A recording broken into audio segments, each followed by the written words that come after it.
அனைவருக்கும் வணக்கம். நான் இப்பொழுது பல வெக்டேஷன் சொல்லக்கூடிய பல ஆராய்ச்சிகளை பற்றி நான் பேச போறேன். யாருக்காவது புரியுதான்னு பாருங்க. இப்ப இதை நான் டெவலப் பண்ணி அனைத்தையும் நியாயமான பயன்பாட்டுக்காக அன்பளிப்பா கொடுக்க போறேன்.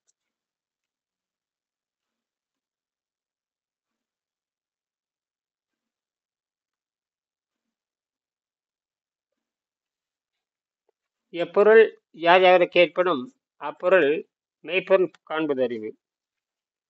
பக்கத்துல 220 பக்கம்.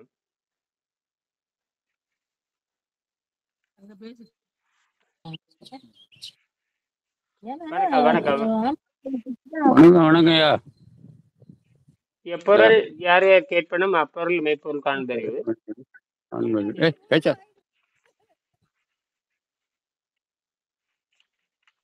இப்ப நான் தீவிரமான அந்த மின்காந்தத்தை பத்தி ஆராய்ச்சி அந்த கட்டுரை எழுதிட்டு இருக்கிற விரைவில் எல்லாத்துக்கும் வரப்போகுது. இப்ப நான் இந்த நுண்ணறிவுல பேசிட்டு இருக்கிறேன். நுண்ணறிவு ஆர்டிபிஷியல் இன்டெலிஜென்ஸோட பேசி அதுல கட்டுரை தயாரிச்சுட்டு எல்லாத்துக்கும் அன்பளிப்பா கொடுக்க போறேன். ஏன்னா அது கண்டுபிடிச்சாச்சு. அந்த வீடியோ ஓடிட்டு இருக்குது பாருங்க. அனுப்புறேன் உங்களுக்கு. சரிங்க. போட்டு இதுல கொடுத்துட்டேன், லிங்க்ல கொடுத்துட்டேன். அதாவது சாட்ஜிபி லிங்க் கொடுத்தாச்சு. அவன் இன்டர்நேஷனல் லெவலில் கொடுத்துருவான். அதையே கொடுத்துட்டு யார் வேணா செய்யலாம். அதையே செஞ்சு ஆனா இந்த காந்தம் செஞ்சதுக்கு அப்புறம் அது செய்ய முடியும். இப்ப அந்த காந்தம் செஞ்சு பாத்தீங்கன்னா அந்த காந்தத்துல செய்யும் பொழுது 11 நிமிஷம் ஓட்டுனேன். 1 ஹெச்பி கொடுத்து 8 ஹெச்பி 1 ஹெச்பி இன்புட் கொடுத்தேன். 8 ஹெச்பி மல்டிப்ளை பண்ணேன். அதாவது எவல்யூஷன் மல்டிபிளிகேஷன், பரிணாம அடிப்படையில் பெருக்குதல். அதாவது சாதாரண முறையில் 1 ஹெச்பி கொடுத்தா 2 ஹெச்பி வராது. இது பரிணாம அடிப்படையில் பெருக்குதல்னு பேரு. எந்த அடிப்படையில் பெருக்குதல்? பரிணாம அறிவியல் அடிப்படையில் பெருக்குதல். அந்த பரிணாமத்தை கண்டுபிடிச்சாச்சு. அந்த பரிணாமத்தை கண்டு போட்டாச்சு. வீடியோ ஓடிட்டு இருக்குது. அதை டிசைன் பண்ணி கொடுக்குது. அது எல்லா யூனிவர்சிட்டிக்கு நான் கொடுக்க போறேன். அதுக்கான வேலை நடந்துட்டு இருக்குது. எல்லாம் இன்டர்நெட்லயே போயிரு. எவனுக்குமே தெரியாது. எல்லாம் இமெயில் இன்டர்நெட்ல கொடுத்துட வேண்டியதான். இந்த காந்தம் வர்றதுக்கான வேலையை நாம செஞ்சிடணும். செஞ்சிட்டோம். ஒரே ஒரு காந்தம் செஞ்சா போதும். 100 கிராம்ல அவ்வளவுதான். 100 கிராம் 250 கிராம் செஞ்சா போதும். 250 கிராம் செஞ்சு காட்டினா முடிஞ்சது. ஏன்னா இது வரைக்கும் உலகத்துல யாரும் கண்டுபிடிக்காத காந்தம். அதுதான் விஷயம். அதில் எழுதிட்டேன் நான். இதனால நான் எல்லா விவரம் அதில் சொல்லிட்டேன் நான். அதாவது நான் இன்புட் 1 ஹெச்பி டிசி கொடுத்தேன். 1 ஹெச்பி 1 டிசி கொடுத்துட்டு அப்புறம் ஆன்டி கிராவிட்டி மெக்கானிசம் தெரியுமா அர்த்தம்? அதாவது ஈர்ப்பு விசை பயன்படுத்தக்கூடாது. ஈர்ப்பு விசை ஒரு போலியானது. ஈர்ப்பு விசைங்கிறது ஒண்ணு கிடையாது. ஈர்ப்பு விசைங்கிறது ஒண்ணு இல்ல. அது பயணத்துல இருக்கிறப்போ உராய்வு ஏற்படுது. அப்படின்னு அந்த இடத்துல சுழல வைக்கணும். அந்த இடத்துல சுழலுகின்ற பொழுது பாருங்க, அந்த இடத்துல சுழலுகின்ற பொழுது ஆன்டி பிரிக்ஷனா மாறுது, ஆன்டி கிராவிட்டியா மாறுது, ஆன்டி டிராவல். அது டிராவல்ல இருந்தாலுமே இதுக்கு உராய்வு வராது. ஒன்னு அசைறப்பதான் ஒன்னு அசைஞ்சு போனா உராய்வு நின்று போயிடும். புரியுதுங்களா? அப்ப அந்த இடத்துல சுழலுகின்ற பொழுது anti friction, anti travel, anti heat எல்லாம் ஆன்டி ஹீட் வெப்பத்துக்கு எதிரானது. இப்போ வெப்பம் எனக்கு வந்துச்சு. 11 நிமிஷம் ஓட்டுனேன். 15 நிமிஷம் ஓட்டி மின்சார பயங்கர 2500 வாட்ஸ் வீடியோ லைட் வச்சு எரிச்சேன். அதாவது கொடுத்தது 1 டிசி, அதாவது 1 ஹெச்பி டிசி, 8 ஹெச்பி அவுட்புட். அந்த டைனமா 3 அவுட்புட். அதாவது production 8 HP, production 8 HP. Useful torque 3 HP, useful torque 3 HP. Understand? புரியுதா உங்களுக்கு? 1 ஹெச்பி டிசி கொடுத்து 1 ஹெச்பி டிசிபி கொடுத்து டார்க் 8 ஹெச்பி கொண்டு அது யூஸ்ஃபுல் டார்க்கா மாத்தினேன். டைனமோ ஃபிரிக்ஷனா மாத்தினேன். Dynamo friction 3 HP, 4 HP. அப்ப 1 ஹெச்பி கொடுத்தாச்சு. 8 ஹெச்பி அந்த மேக்னிஃபைங், அதாவது ஈர்ப்பு விசை அந்த பாத்தீங்கன்னா கல்லுனுடைய அகலம் 200 கிலோ, 8 அடி நீளம். இதெல்லாம் பண்ணி பார்க்கும் பொழுது அந்த டார்க் வந்து 8 ம், 8 ஜென்ரேட் ஆகுது. டார்க் 8 ஹெச்பி ஜென்ரேட் ஆகுது. 1200 ம், ம், ஆர்பிஎம்ல 1200 ஆர்பிஎம்ல ம். 200 கிலோ வந்து 8 ஹெச்பி டார்க் பயங்கர வேகத்துல சுத்துது. ஆ, அந்த வேகத்தை 4 ஹெச்பி டைனமோல கொடுத்தேன். எத்தனை வேகத்துல 8 ஹெச்பி ஃபோர்ஸ் வருது. 8 ஹெச்பி ஃபோர்ஸ் ம், ஃபோர்ஸ் மொத்தம் 8 ஹெச்பி வந்தது. அதை வந்து என்ன பண்றேன், நேரம் டைனமால கொடுக்குறேன். டைனமால கொடுக்குறப்ப ம், 4 ஹெச்பி லாஸ் ம். ஆயிடுச்சு. ஆ, ஆ, 4 ஹெச்பி லாஸ், அந்த friction loss, 4 HP friction loss. ஆ. அதுக்கப்புறம் 4 ஹெச்பி மிச்சமாச்சு. அந்த 4 ஹெச்பில வந்து 3000, அதே 2750 வாட்ஸ் உள்ள வீடியோ லைட் 3 லைட் எரிச்சேன். ஒவ்வொரு வீடியோ ஆ. 1000 வாட்ஸ் 1000 வாட்ஸ் 1000 வாட்ஸ். 11 நிமிஷம் எரிச்சு கச்சா. 11 நிமிஷம் எரிச்சேன். எத்தனை? 11 நிமிஷம். பயங்கர அடிச்சேன். ஆனா இங்க என்னாச்சுன்னா, அந்த டியோ டைம் வந்து பயங்கரமா ஹிட் ஆயிடுச்சு. நல்லா வேலை செஞ்சது. அப்புறம் தான் நினைச்சேன், இந்த டிஎம் வேலைக்கு ஆகாது, சீனாக்காரனுடைய இது வேலைக்கு ஆகாதுன்னு கண்டுபிடிச்சேன். என்னது? ஆ, ஆராய்ச்சி வெற்றி, ஆராய்ச்சி வெற்றி அடைஞ்சிருச்சு. ஆராய்ச்சி வெற்றி. அப்ப என்ன பண்ணணும்? அப்ப ஹீட் இல்லாத மின்சாரத்தை கண்டுபிடிக்கணும். என்னது? ஹீட் இல்லாத காந்தம், ஹீட் இருந்தா காந்தம், ம், அந்த காந்தத்தை கண்டுபிடிச்சாச்சு. இப்ப நான் கண்டுபிடிச்சிருக்க காந்தத்துல மெக்னீசியம் போட்டிருக்கேன், மெக்னீசியம் கலந்துருக்கேன். மெக்னீசியம் இது வரைக்கும் யாரும் மெக்னீசியம் கலந்தது இல்ல. உலகத்துல யாரும் ஆ, இது வரைக்கும் யாரும் மெக்னீசியத்தை கலந்தது இல்ல. ம், மெக்னீசியம் வந்து ஹீட் வந்து 2000, மெக்னீசியம் ஆக்சைடு இருக்கு இல்லையா, மெக்னீசியம் ஆக்சைடு அது ஆ. 2800 டிகிரி ஹீட் தாங்க. 2800 டிகிரி. அது மெக்னீசியம் போட்ட உடனே மெக்னீசியம், அப்புறம் ஃபெரைட்டு, அப்புறம் வந்து குரோமியம், அப்புறம் வந்து நிக்கல், இதெல்லாம் போடுறப்ப எல்லாமே ஆக்சைடு. எல்லா ஆக்சைடும் பாத்தீங்கன்னா 2000 டிகிரிக்கு மேல, 2500 டிகிரி 3000 டிகிரி, கிட்டத்தட்ட 2000 டிகிரியில அது தாங்கக்கூடியதா. 2000 டிகிரி வெப்பத்தை தாங்கும். நீ அந்த மெக்னீசியம் சால்ட், மெக்னீசியம் வந்து ஆக்சைடு பண்ணி ஒரு ஒரு தடுப்பு மேல பூசிட்டோம்னா, நீங்க 2500 டிகிரி ம், ஹீட் அடிச்சா கூட கீழே ஹீட் வராது. புரியுதா? ம். அதுதான் கண்டுபிடிப்பு. அதான் கண்டுபிடிப்பா. அப்ப அதை போட்டு கலக்கி போட்டாச்சு. கலக்கி போட்டு ப்ராஜெக்ட் ரிப்போர்ட் எடுத்தாச்சு. ப்ராஜெக்ட் ரிப்போர்ட், அதாவது எப்பவுமே ஐடியா தான் முக்கியம். என்ன முக்கியம்? ஐடியா தான் வேணும். ஆ, ஏற்கனவே நான் ஒரு வீடியோ செஞ்சுட்டேன். இந்த ஒரு வீடியோ போதும் உலகத்துக்கு எல்லாத்துக்குமே. எதனால ஆ. வந்து அதாவது அறிவியல் அடுப்புல சக்சஸ் ஆச்சு. மெட்டீரியலோட கேரக்டர் அப்படி, பட் ஐடியா கரெக்ட். ஆ. அப்புறம் தான் அந்த நியோடைம் காரணம். இப்ப நியோடைமுக்கு மாற்றுதான் இந்த இதை காரணம். பாரு, இது என்ன பாரு, இது உனக்கு புரியாது. அவனுக்கு புரியும். அதெல்லாம் புரியாது. அதெல்லாம் 15 வயசு 20 70 வயசு ஆனா கூட புரியாது. இதெல்லாம் அவன் ஆர்வம் இருந்தா வரவே. இதெல்லாம் கண்டுபிடிப்பு, சயின்ஸ். இதெல்லாம் சயின்ஸ், அறிவியல். இதெல்லாம் அறிவியல். இப்ப நான் சொல்றது கூட நீங்க என்ன பண்றீங்கன்னா, வேறு வழி இல்லாம கேக்குறீங்க. ஆனா கொஞ்சம் புரியும், என்னமோ சொல்றானேன்னு புரியும், அவ்வளவுதான். என்னமோ ஆமாய்யா, இதெல்லாம் கொஞ்சம் தெரியணும்ல. ம். ஆனா இது தெரியும். 1 ஹெச்பி 8 ஹெச்பி 4 ஹெச்பி இது கூட தெரியல. அப்புறம் எப்படி ஆ, இன்ஜினியர்? அதெல்லாம் தெரியும். ஆஹ் இல்ல, இது எப்படி வேலை செய்யுது என்னன்னு புரியாது இல்ல, அதான். ஆனா இது வந்து நான் காந்தத்துல வேலை செய்யுது. காந்தம் தான். இந்த காந்தத்தினுடைய தன்மையை சொல்லிட்ட கேரக்டர்ப்பா அனலைஸ் பண்ணியாச்சுங்க. ஆ, சார், இந்த காந்தம் வந்து ம். உலக அளவுல காந்தத்தை தெரியாம செராமிக்ல வரும். அதாவது காந்தத்தை தெரியாம யாரும் இனி வேலை செய்ய முடியாது. ஏன்னா எப்ப வந்து ஆ, மின்சார வண்டி வந்துருச்சு பாருங்க. முந்தியில மின்சார வண்டி வந்துருச்சு, எல்லா பக்கம் மின்சார வண்டி வந்துருச்சு. ரயில் மின்சாரத்துல வரப்போகுது, பஸ் மின்சாரத்துல வரப்போகுது. ம். பஸ் வந்தாச்சு, பஸ் எல்லாம் வந்தாச்சு, மின்சாரத்துல வந்துருச்சு.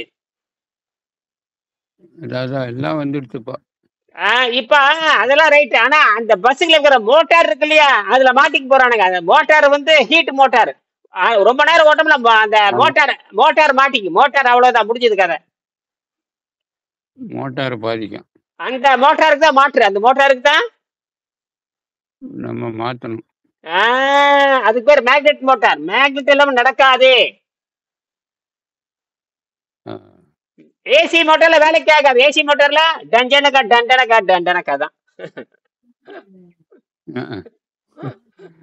ஏசி ஆமா. மோட்டார்ல டண்டனக்கா தான். அது எங்க கொண்டு பஸ் வச்சு ஓட்டுவீங்க? இப்ப புரியுதா? என்ன சார் இடிக்கிற என்னமோ சொல்றீங்க அப்படின்னு. ஆமா ஆமா. இப்ப அதைத்தான் அது எப்படின்னா, நம்ம உன்னை கண்டுபிடிச்சிட்டேன், நுரையீரலே கண்டுபிடிச்சிட்டேன். இதாண்டா நுரையீரல. நாம என்ன பண்ண, அந்த மூளையே கண்டுபிடிச்சு எதிரா மூளையில பார்த்தா அந்த டைனமோ விளைச்சு அந்த காந்தம் தான் மூளை. அந்த காந்தம் செத்து போச்சுன்னா அவ்வளவுதான். இப்ப அப்ப அதை கண்டுபிடிச்சாச்சு. அதுதான் இப்ப அதை செஞ்சு பார்க்கணும், அவ்வளவுதான். கொஞ்சம் நல்லா எடுக்கிற மாதிரி தெரியுது. என்ன கொஞ்சம் நல்லா எடுக்க மாதிரி தெரியுது. நேத்து கரமுறை கிடந்து சாயங்காலம். எங்க தோட்டத்துக்கு போயிட்டீங்களான்னு தெரியுது.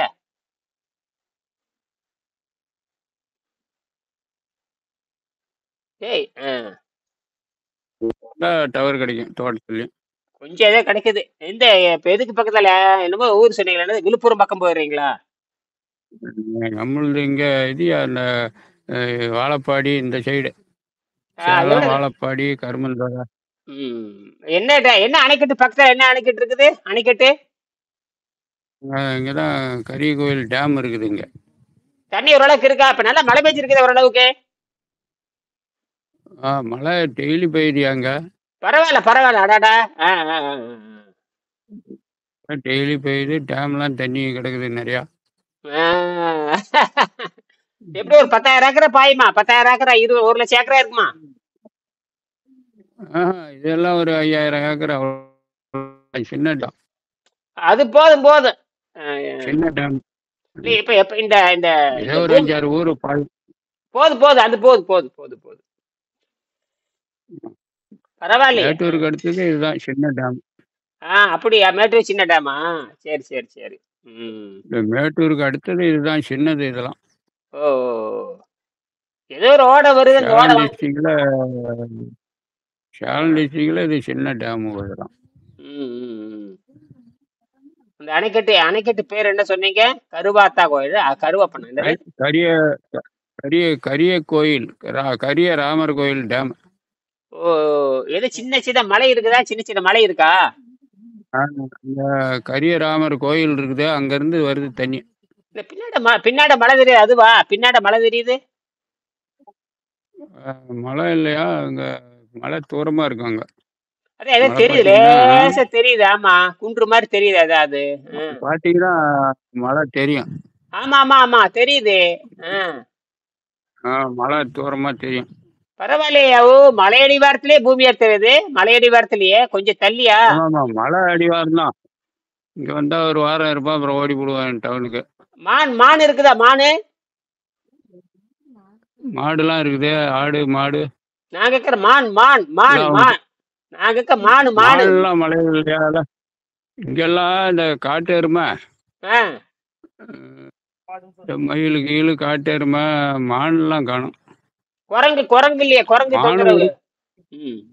குரங்குலாம் இங்க வரத்துல காட்டுக்கு வருதா? ஏதோ மலையில இருந்து இறங்கிட்டா வரும், அப்புறம் துரத்திட்டா ஓடிடு. அதுக்கப்புறம் ஆமா, அப்புறம் ஓடிப்படும். எல்லாம் மயில் தான் நிறைய கிடக்குது. ஆமா அது பெரிய கிடக்குது. அதான் மரம் போட்டீங்களா? அப்புறம் என்ன தென்னை மரம்? நாம இப்படி தென்னை மரத்தை பார்த்துக்கிட்டு இப்படி உட்காந்துருக்கோம். அதான் அது நீங்க விதையெல்லாம் போட்டீங்கன்னா அவ்வளவுதான். அதான் மானாவரி தான் வச்சுக்கணும். பேசாம மானாவரி வச்சுக்கணும். மானாவரி தான்.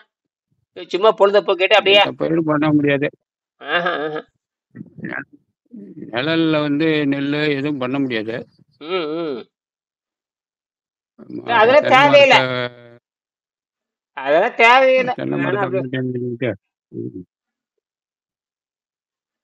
அது என்ன பண்றாங்க இப்ப? அது இயற்கை வேளாண்மையில மேட்டுப்பாத்தின்னு சொல்றாங்க. ஒரு தடவை வாழை மரம் வச்சா 100 வருஷத்துக்கு தேவையில்லை. ஒரு மேட்டுப்பாத்தி 8 அடி இருக்கணும். வாழை மரம் தான் 8 அடி வைக்கலாம். இல்ல 8 அடி மேட்டுப்பாத்தி. 8 அடி மேட்டுப்பாத்தி மண்ணே 8 அடி இருக்கணும். எத்தனை மரம் வச்சா நிழல்லே வரும் வாழை மரம்? இல்ல நான் சொல்றது கேளுங்க. 8 அடி மேட்டுப்பாத்தி. அகலம் 12 அடி இருக்கணும். அகலம் 12 அடி. 12 அடி. உயரம் ஒரு செடி வச்சுட்டீங்கன்னா ம். அது மாதிரி இப்ப ஒரு ஏக்கராக்கு வந்து பாத்தீங்கன்னா ஒரு 250க்கு மேல வைக்க முடியாது. வச்சுட்டீங்கன்னா 100 வருஷத்துக்கு வந்துகிட்டே இருக்கு 100 வருஷத்துக்கு. அதான் நம்ம மெயின்டெயின் பண்ணிக்கிட்டே இருக்கணும். அது ஒண்ணுமே தேவையில்லை. சொட்டு நீர் போட்டா முடிஞ்சு போச்சு. அப்புறம் வந்து அந்த மலை சின்ன சின்ன மலை மாதிரி இருக்கும். அதான் 8 அடின்னு பாத்துங்க, 12 அடி அகலம், 8 அடி உயர ஆ. கூம்பு மாதிரி வச்சிட வேண்டியதை போட்டுட்டு மேல தட்டையை வச்சு முதல்ல வச்சிட வேண்டும். முதல்ல 1 வருஷத்துக்கு தான் சிரமம், அப்புறம் 100 வருஷத்துக்கு சிரமமே கிடையாது. ஆ. நீங்க வந்து 1 வருஷம் தான் காய், அப்புறம் 1.5 வருஷம் ஆகிறப்ப இடையில காய் வந்துகிட்டே இருக்கு, அவ்வளவுதான். அப்புறம் 5 மாசத்துக்கு ஒருக்கா 4 மாசத்துக்கு ஒரு அறுவடை பண்ணிட்டே இருக்கலாம், காத்தடிச்சாலும் விழுக்காது. ஆமாமா. அதுக்கு எல்லாம் ஏற்பாடு பண்ணுது. அதாவது 8 அடி மேட்டு பாத்தி, 8 அடி மேட்டு பாத்தி 250 அன்னைக்கு மேல தேவை வந்து வருஷம் பூரா ஒரு தடவை பண்ணிட்டீங்கன்னா அப்புறம் 100 வருஷத்துக்கு அறுவடை பண்ணலாம். அதான். அதுதான் சில தரையில வைக்க கூடாது. முட்டாளுங்க தரையில வைக்கிற போற, முட்டாளுங்க முட்டாளுங்க முட்டாளுங்க தரையில வைக்கிறது போற. அறிவே கிடையாது விவசாயிகளுக்கு, அறிவே போயிடுச்சு. அறிவெல்லாம் இழந்து மானம் மரியாதை எப்பவோ போயிடுது. எப்ப எப்ப ஆசைப்பட்டான்னு அப்பவே அதான். போயிடுது. இப்படி செஞ்சீங்கன்னா 100 வருஷத்துக்கு எடுக்கலாம். ஆ. அதே சொட்டு நீர் போட்டா போதும், முதல்ல 1 வருஷத்துக்கு தான், அப்புறம் தேவையே இல்லை. அப்புறம் வந்து அது என்னன்னா அந்த மணல் அந்த மேட்டுல வந்து லேசான அந்த புல்லு ம். கட்டிக்கும். புல்லு கட்டிடுச்சுன்னா அவ்வளவுதான். இந்த அந்த புண்ணும் ம். சரியா, அந்த புல்லு இருக்கனால மண்ணு சரியாது. ஆ. அந்த மேல மட்டும் அதே கிழங்கு புடைச்சு புடைச்சு வந்துட்டு 8 அடி வரும் சாதாரண மண்ணு சும்மா ஜம்முன்னு வரும். 100 வருஷத்துக்கு பிரச்சனையே இல்லை. 100 வருஷத்துக்கு பிரச்சனையே இல்ல. 1 வருஷம் தாண்டிதுன்னு வச்சுக்கோங்க. அப்புறம் அப்புறம் ஆ. இடைக்கன்னு வர்றப்ப அந்த இடையிலே அப்புறம் பார்த்தா எப்ப பார்த்தாலும் அறுவடை நடந்துகிட்டே இருக்கான். ஒரு 1.5 வருஷம் போயிடுச்சுன்னா எப்ப பார்த்தாலும் ஆ. ஒரு தினம் வாரத்துக்கு ஒருக்கா 50 40 வந்துகிட்டே இருக்கும். ஆ. வந்துகிட்டே இருக்கும், 100 வருஷத்துக்கு வரும். அப்புறம் இடையில வந்து என்ன பண்ணலாம், செம்மறியாடு வாங்கி விட்டுறலாம், ஒன்றும் பிரச்சனையே இல்லை. செம்மறியாடு அதான்யா. அது பாட்டு பிரச்சனை. அந்த மாதிரி அப்படி பண்ணீங்கன்னா முதல்ல ஒரு ஒரு 1/2 ஏக்கரா மட்டும் பண்ணி பாருங்க. 1/2 ஏக்கரா மட்டும் பண்ணி பாக்குறது. அதான் ஷாம்பிளுக்கு பண்ணணும். வெறும் 1/2 ஏக்கராவோ இல்லை 1/4 ஏக்கரா மட்டும். என்னது கொஞ்சமா 1/2 ஏக்கர் பண்ணோம்னா தெரிஞ்சுக்கலாம் எப்படின்னு. இங்க சித்தோடுல பண்றாங்க. சித்தோடு அப்படி மானாவாரி சித்தோடுங்கிறது பேரு மேட்டாங்காடு, அதுல ஒருத்தர் பண்ணிட்டு இருக்காரு. ஆ. ஆ. அப்படியே தரையில ஊனி போட வேண்டியதுதான். தரையில இல்ல, தரையில ஊனக்கூடாது. 8 அடி 8 ம். அடி குட்டு, 8 அடி மண்ணு குட்டு. புரியுதே நமக்கு தெரியல. மண்ணு கொட்டு. மண்ணு சென்டர்ல உயரமா இருக்கணுங்கிறீங்க. 8 அடி இருக்கணும், 7 அடி இருக்கணும், 7 அடி 8 அடி குட்டு இருக்கணும். மண் உயரமே 7 அடி இருக்கணும் மண்ணு. ஐயோ! அவ்வளவு உயரம் போடணுங்கிறீங்களாயா? அதைத்தான் சொல்றான், பின்ன மண்டபம். ஆ. ஓ! அப்படி போட்டோம்னா விழுவாது, சாயாதுங்கிறீங்க. 100 வருஷத்துக்கு சாயாது. ஏன் தரையில வைக்கிற முட்டாள், தரையில வாழை மரம் வைக்கிற முட்டாள் முட்டாள் முட்டாள்னு சொல்றனே இல்லையா? அந்த மண்ணை கொட்டி வச்சோம்னா அதுல அதுல சாயறதுக்கு வழி இல்ல. அதே 7 அடி இறங்கிக்கிறதுல அப்புறம் என்ன? ம், ம், ம். 8 அடி குட்டு, 7 அடி குட்டு. ஒவ்வொரு குட்டி 8 அடி உயரம் இருக்கணும். அது 250 தான் இருக்கு. 250 300க்கு மேல வைக்க முடியாது ஒரு ஏக்கராவுக்கு. அப்ப வாய்க்காலும் வெட்டி ஆகணும். அதெல்லாம் ஒண்ணும் தேவையில்லை, சொட்டு நீர் தான். வாக்கியா கேட்க எதுவும் தேவையில்லை. ஓ, சொட்டு நீர் தான். ஆமா, அந்த எல்லாம் 8 அடி குட்டு, மண்ணே 8 அடி குட்டு. அகலம் வந்து 10 அடி இருக்கணும் அகலம். மண்ணு 8 அடின்னா நம்ம வெட்டி தாயா போடணும் எப்படியும். ஆமா, வெட்டி பக்கத்தால குழி வெட்டி வெட்டிக்க வேண்டியது. அந்த குழி இருந்துட்டு போட்டு வழி நீட்டத்துக்கு குழி வெட்டி தான் ஆகணும். அந்த குழி எடுத்து இது உயரம் பண்ணிட வேணும். அந்த குழி இருந்துட்டு போகுது, அந்த குழியை வந்து இதா பாத்திக்கலாம். புரியுதா? ஆ. அந்த குழி நமக்கு பயன்படுத்திக்கலாம். அந்த குழி மண்ணத்துக்கு ஒரு பக்கம் குழி தோண்டி பக்கத்தால குட்டு போட்டுற வேண்டியதா, பக்கத்தாலேயே. கூட்டு போட்டுக்கலாம். அது என்ன ஜேசி போட்டோம்னா ஒரு அது இப்படி நோண்டா முடிஞ்சு. 4 பக்கெட் இருந்தா 4 பக்கெட் 5 பக்கெட் தோணா முடிஞ்சது. என்ன பெரிய விஷயம் அது? ரொம்ப எளிமை. என்னது எளிமை. அப்ப நடுவுல வந்து அந்த நடுவுல சிமெண்ட் கம்பை வாங்கி வச்சிடணும். ஆரம்பத்துல சிமெண்ட் கம்பை வாங்கி வச்சிடணும், சிமெண்ட் கம்பம். அது எப்படின்னா மரம் பெருசாகிறப்ப சப்போர்ட்டுக்கு வச்சிட வேண்டியதுதான், அதுல இழுத்து கட்டிட வேண்டியதுதான். அப்புறம் போக போக மண்ணு புடிச்சிருச்சுன்னா அப்புறம் அதுல அந்த ஒரு கம்பமே போதும். அப்புறம் பின்னிக்கு அது ஒரு வருஷம் தாண்டி 1.5 வருஷம் தாண்டிடுச்சுன்னா அப்புறம் ஒண்ணுக்கு ஒண்ணு நல்ல உயரம் பயங்கரமா மேல போயிடும். ஏன்னா 8 அடி ஆழத்துக்கு பூரா புது புது புது மண்புழு வந்துடும். மண்புழுனா பயங்கர உரமே உரம் கீரை எதுவும் பண்ண தேவையில்லை, எதுவுமே பண்ண தேவையில்லை. ஆரம்பத்துலதான் நீங்க மாட்டுப்புழுக்க அதெல்லாம் போட்ட வேண்டிய மத்தில, அதுக்கப்புறம் ஒரு இடம் போட, அப்புறம் மண்புழு வந்துட்டு அப்புறம் அந்த மரத்தை வந்து இதை அந்த கொலையை மட்டும் வெட்டிடணும். மத்த எல்லா சருக்கும் உள்ளே கிடக்கணும், எடுக்கவே கூடாது, எதையும் வெட்டக்கூடாது. அந்த தாரை மட்டும் வெட்டி எடுத்துக்கணும், தவிர மத்த எல்லாம் உளுந்து உளுந்து சரிவாயிட்டே இருக்கணும், உளுந்து உளுந்து சரிவாயிடும். ஆமா, உள்ள எதையும் எடுக்கக்கூடாது. அப்ப பூமி மூடாக்க, ஒரு வருஷத்துல பூமி மூடாக்க மாறிடும், ஒரு வருஷத்துல பூமி ஓடாத மாதிரி ஆயிடும். ஆமா, அவ்வளவுதான். நீங்க தண்ணி மட்டும் அந்த சொட்டு நீர் போட்டீங்கன்னா சரியா போச்சு. சொர்ன்னு ஊத்துற மாதிரி, சொட்டு நீர் போடக்கூடாது, கொஞ்சம் பெருசா ஊத்துற மாதிரி பண்ணிடணும், பெருசா ஊத்துற மாதிரி, இந்த ஒரு விரலுக்கு ஊத்துற மாதிரி, சின்ன சுண்டு விரலுக்கு ஊத்துற மாதிரி பண்ணணும். சொட்டு நீர் வேற கொஞ்சம் பெரிய குழாய் போட்டணும். என்னது, கொஞ்சம் பெரிய குழாய் போட்டோம்னா ஒரு அப்படி பண்ணி பார்க்கணும். அது பண்ணலாம் நீங்க, ரொம்ப எளிமை. அது மானாவரி தான், அப்புறம் அவ்வளவுதான். ஆமா, அப்ப 8 அடி உயரம், அகலம் வந்து கீழே அகலம் வந்து 10 அடி இருக்கணும், மேல தட்டை வந்து ஒரு 3 அடி இருக்கலாம். அப்ப தட்டை தட்டை பண்ணிக்கலாம், முதல்ல 8 அடி போட்டு தட்டை பண்ணிக்கலாம், மேல கொஞ்சம் தட்டை பண்ணிக்கலாம், அவ்வளவுதான். வைக்கிறதே இருக்கு. செவ்வாழை வச்சு விட்டீங்கன்னா நல்ல ரேட்டு. இப்ப செவ்வாழை வச்சு விட்டுறோம், செவ்வாழை செவ்வாழை வச்சுட்டா 400 ரூபாய்க்கு, எப்படி 300 ரூபாய்க்கு, 200 குறைஞ்ச வச்சா 200 ரூபாய்க்கு போகுது, குறைஞ்ச வச்சா 200. அந்த மாதிரி பண்ண வேண்டியதுதான். சரியா? அப்ப இதை பாருங்க, அப்புறம் மறுபடியும் நான் பேசுறேன். சரிங்களா? நன்றி.